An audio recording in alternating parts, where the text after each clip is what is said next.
Olá, amigos, tudo bem? Hoje o nosso estudo é o santuário. O santuário no contexto do grande conflito e também na restauração da verdade. Este é um tema fundamental. A Bíblia Sagrada diz aqui no livro de Êxodo, capítulo 25, versículo 8: E me farão um santuário para que eu possa habitar no meio deles. Esse versículo resume praticamente tudo que nós temos a estudar hoje. E para entendê-lo bem, precisamos navegar um pouco nas páginas das Sagradas Escrituras. Aqui no meu computador, eu tenho muitas informações importantes que eu gostaria de apresentar a você. Primeiramente, antes do pecado, o relacionamento de Deus com o homem era face a face. Está no livro de Gênesis, no capítulo 2, de 15 a 17, quando Deus se comunicava com Adão e Eva face a face. Isto antes do pecado. Logo após o pecado, o homem não pôde mais ter esse relacionamento face a face com Deus. O homem pecou e se escondeu de Deus. Por isso Deus chegou no jardim do Éden, na viração do dia, como de costume, e Adão e Eva não estavam ali, e diz a Bíblia que Adão e Eva falaram: Senhor, ouvimos a tua voz e tivemos medo e nos escondemos. Veja que logo após o pecado, o homem só ouvia a voz de Deus, mas não tinha mais esse relacionamento face a face. Muitos anos depois, na época do profeta Isaías, o profeta diz no capítulo 59, versículo 2, assim, ó: As vossas iniquidades fazem separação entre vós e o vosso Deus, e os vossos pecados encobrem o seu rosto de vós, para que vos não ouça. Veja que na época do profeta Isaías, o homem nem sequer ouvia mais a voz de Deus. E nos dias de hoje, lemos em Apocalipse 3:20, Eis que estou à porta e bato. Se alguém ouvir a minha voz, olha a condição, se alguém ouvir a minha voz e abrir a porta, entrarei em sua casa, cearei com ele e ele comigo. Percebeu o distanciamento? Percebeu o afastamento? O homem tinha comunhão plena com Deus, mas o pecado o afastou, e hoje, infelizmente, nós seres humanos não conseguimos mais ouvir a voz de Deus. Por esta razão, já que o pecado fez essa separação, esse muro de separação, então, baseado nisso e por esta razão, é que Deus pediu, e está aqui na Bíblia, Deus pediu: me faça um santuário e eu habitarei no meio deles. E aí Deus pede para fazer o santuário. E no capítulo 25 de Êxodo, Deus diz qual material deveria usar para fazer o santuário. E ali fala de ouro, prata, fala também de bronze, fala das cores, das metragens. Deus dá toda a orientação para que o santuário pudesse ser feito. E assim, Deus pediu a Moisés que fizesse um santuário. Mas como é que Moisés poderia fazer um santuário se ele não tinha especialidade, não era especialista em construção? Não sabia fazer isso. Então Deus lhe deu uma visão. E a visão que Deus lhe deu, eu quero mostrar a você agora, para que Moisés fizesse um santuário semelhante àquele. Vamos acompanhar? Vamos acompanhar na palavra de Deus, na Bíblia Sagrada. Que visão é essa? Que mensagem é essa? Que modelo é esse? Vamos lá? Vamos lá. Abra sua Bíblia no livro de Apocalipse, capítulo 11, versículo 19. E vamos ver aqui qual foi a visão que Deus deu a Moisés e que modelo é esse que Deus deu a ele, para que ele pudesse construir um santuário da forma correta. Diz aqui, Apocalipse 11, 19. Abriu-se então o santuário de Deus, que se acha no céu.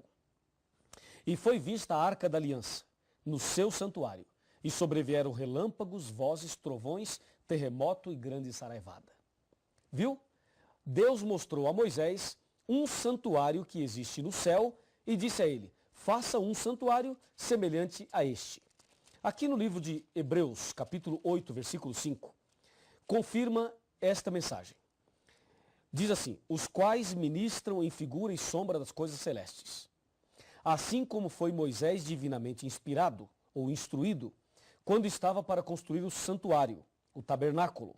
Pois diz ele: vê, faças todas as coisas de acordo com o modelo que te foi mostrado no monte. Assim, Deus deu a visão do santuário para Moisés e disse: faça um igual. E Moisés fez um igual. Como é esse santuário?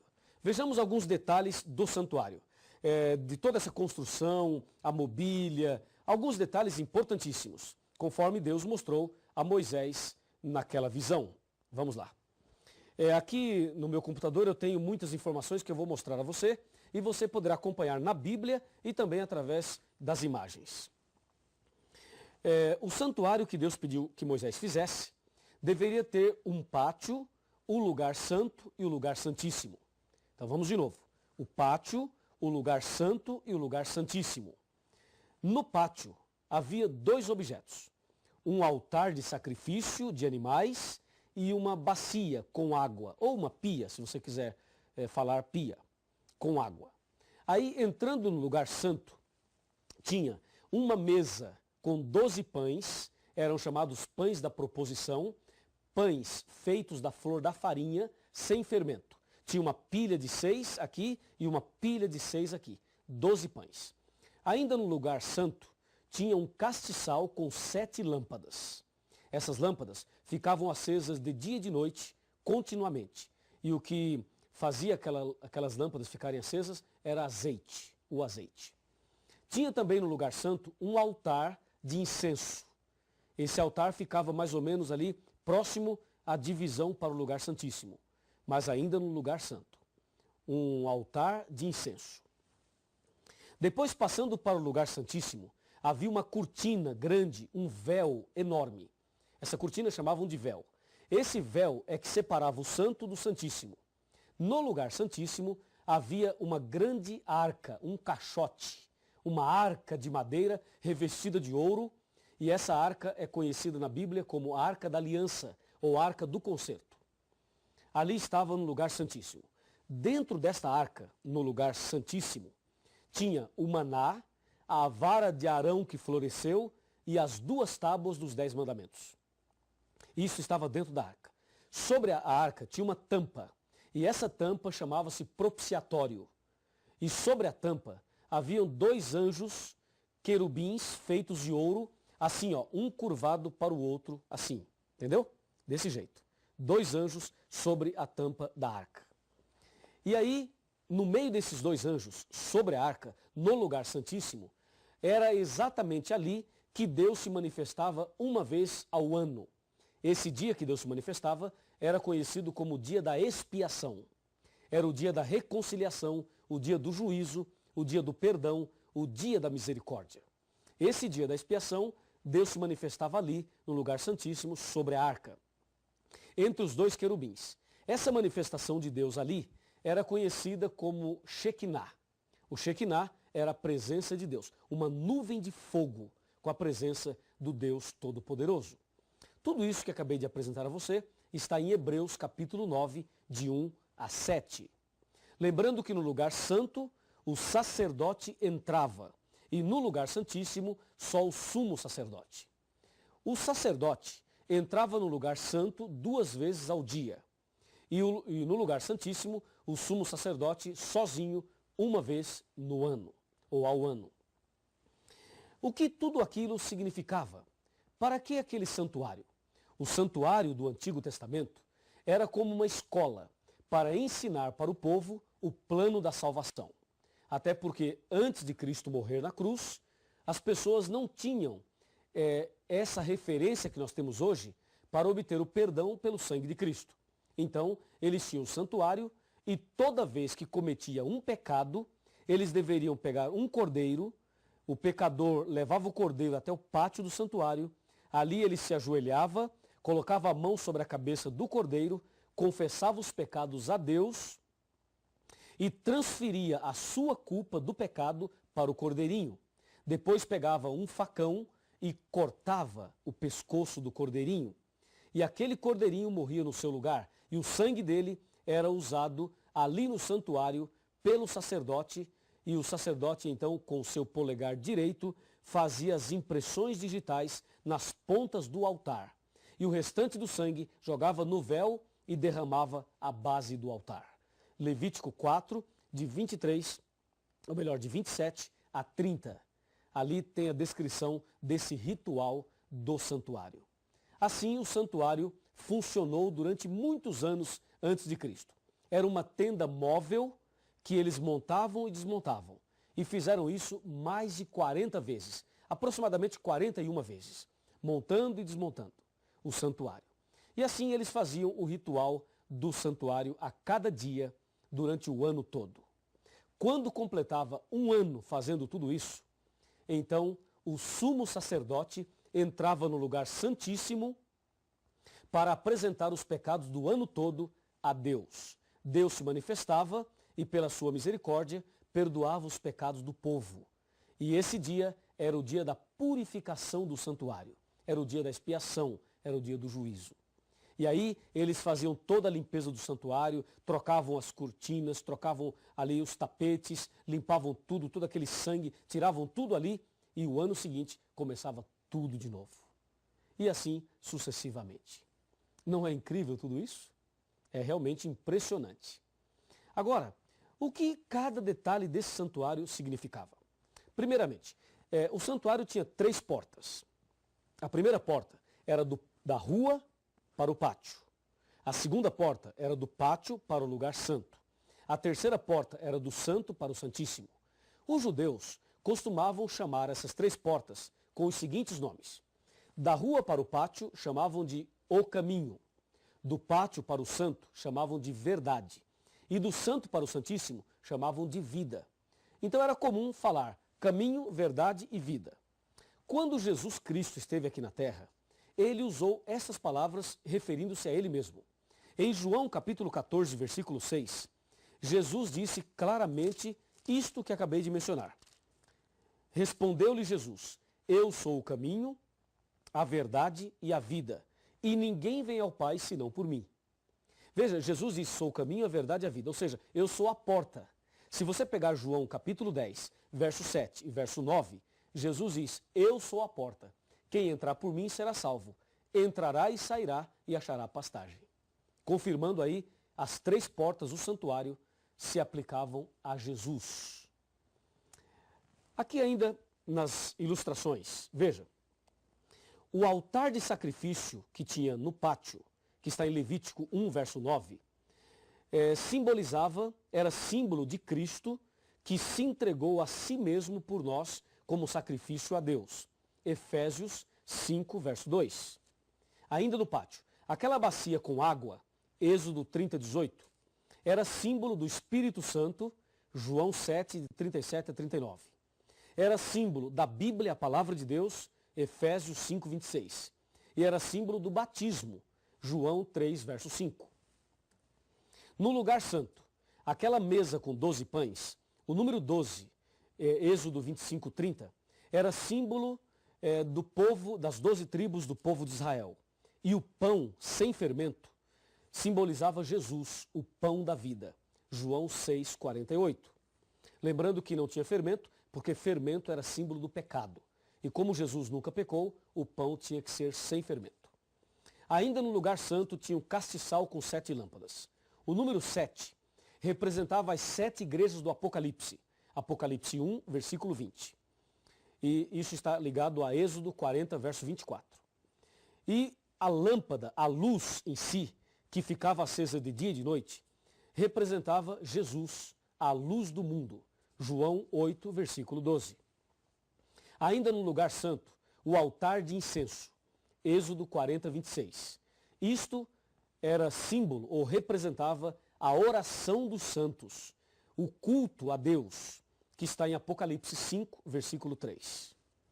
No Santo dos Santos, no Santíssimo, tinha a Arca do Concerto, Êxodo 26, verso 33. Sobre o propiciatório era visível a presença de Deus. O que representavam então os objetos que estavam dentro da arca? O maná, a vara de Arão e as tábuas da lei.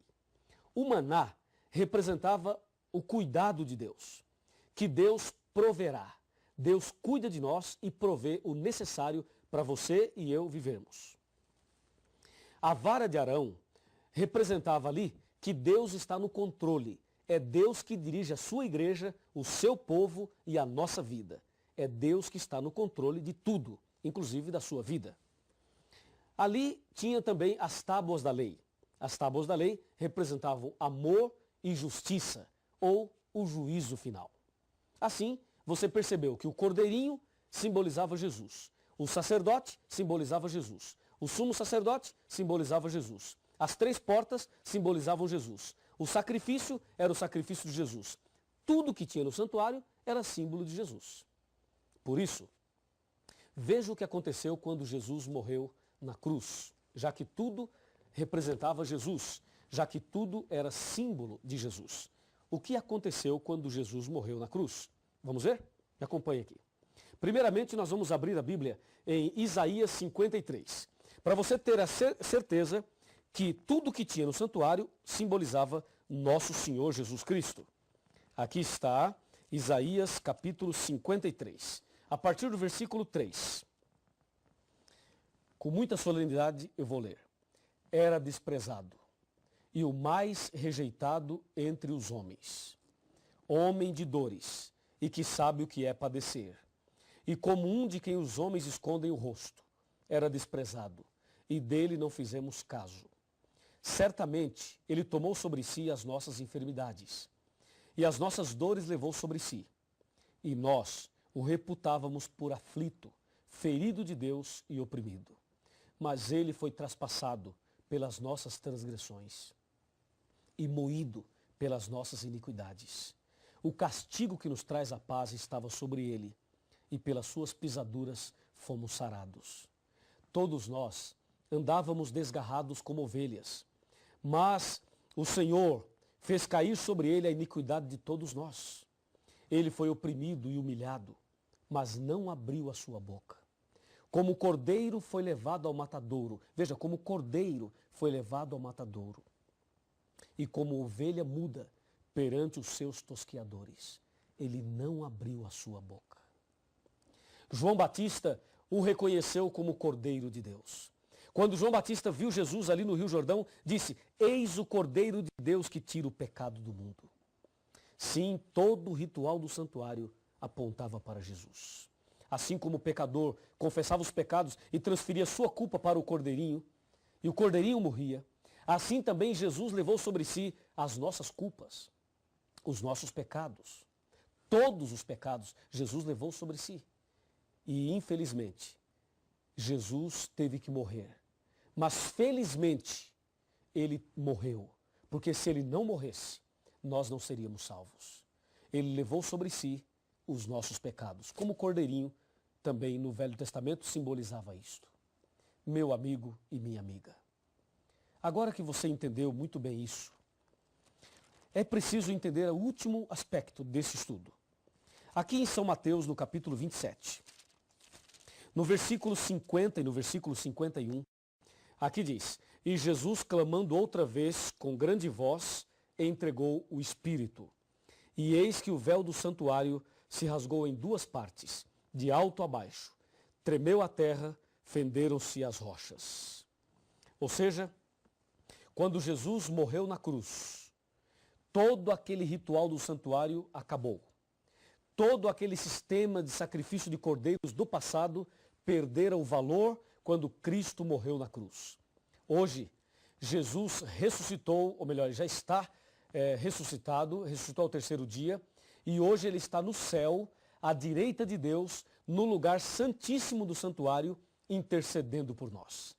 O que Deus então espera de mim e de você?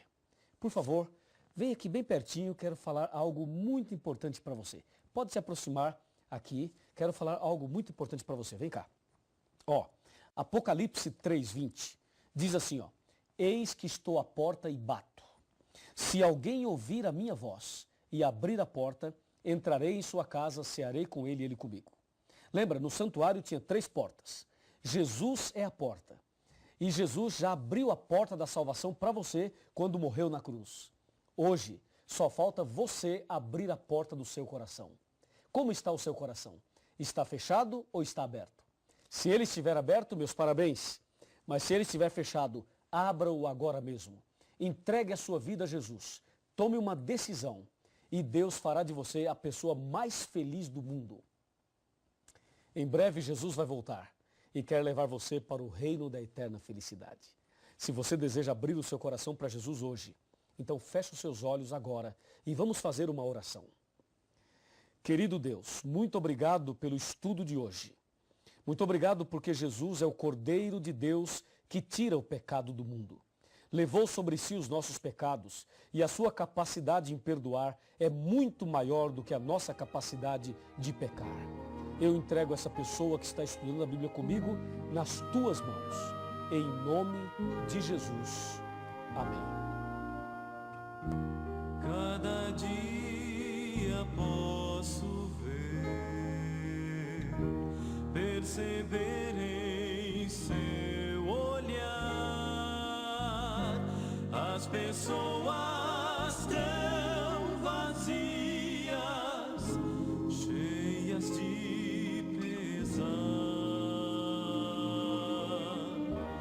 vivem cada vez mais sós, morrem sem amor. Um sorriso esconde a dor, só Jesus o vê.